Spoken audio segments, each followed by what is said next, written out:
The CAAC doesn't want flight attendants going to the loo during flights anymore.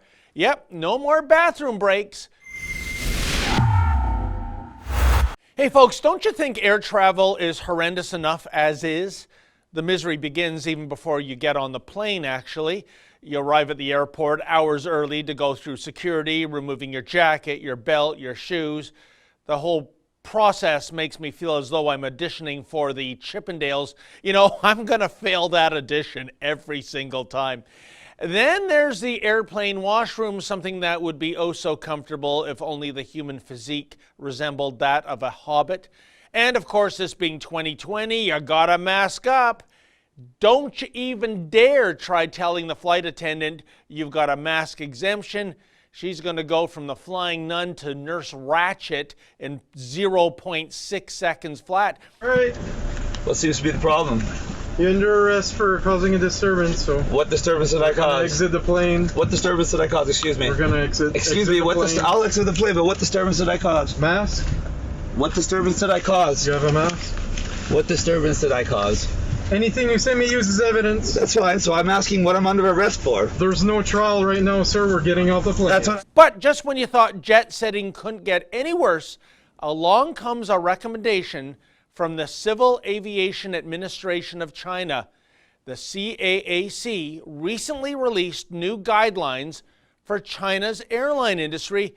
Thanks to the Wuhan virus, you see, the prime directive is focused on best hygiene practices for those working in airplanes. Hey, I'm a huge fan of hygiene, but there's one particular recommendation that, well, it really stinks. And it's this: the CAAC doesn't want flight attendants going to the loo during flights anymore. Yep, no more bathroom breaks. Maybe that's doable if the flight is one of those half-hour quickie commutes, but what about those monster transcontinental hauls lasting more than 16 hours? Yikes, I mean, when you gotta go, and there are no bushes around when you're cruising at 30,000 feet above terra firma. Well, thank goodness the CAAC has a super duper solution for this issue. It wants flight attendants to, wait for it, wear diapers. Yep, these guys are really putting the PP into the PPE. Quote, it is recommended that cabin crew members wear disposable diapers and avoid using the lavatories, barring special circumstances, to avoid infection risks, end quote. Infection risks. Alas, the catalyst for this whiz-bang recommendation is a story regarding a woman who traveled from Italy to South Korea. She contracted the coronavirus during the flight, and apparently the only time she did not wear her N95 mask was when she went to the lavatory. So it is that the tall forehead types running China's aviation authority believe that's where she might have been infected. Well, maybe. Would you believe, perhaps? So because of this theoretical typhoid Mary, there's now a move afoot to put flight attendants in diapers? Yep, one on the face and one in the usual place. My nostrils are weeping here, folks. I mean, just think of the olfactory joy that awaits when diaper-donning flight attendants make the rounds servicing passengers who are seated in what is essentially a hermetically sealed tube, making use of recirculated air. Gulp. Good grief, are the friendly skies about to become the fecal skies?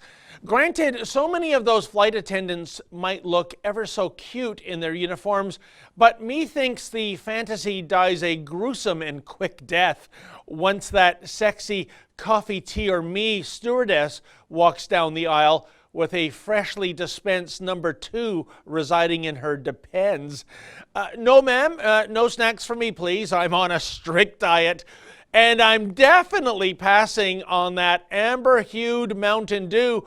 But say, do you happen to have a clothes peg I can affix to my nose? I'll pay you $100 for that. On the plus side, thank goodness planes are equipped with barf bags. Hey, forget air turbulence. Those little baggies are going to come in quite handy once the shite hits the fan. As for joining the Mile High Club, well, to quote Jim Carrey from Ace Ventura, Pet Detective, Do not go in there. Woo! for Rebel News, I'm David the Menzoid Menzies. Hey folks, are you sick and tired of governments and bureaucracies shutting your business down during this Wuhan virus? Well, if you do indeed plan to reopen, let me know about it. Go to iwillopen.com, that's iwillopen.com, and I want to tell your story.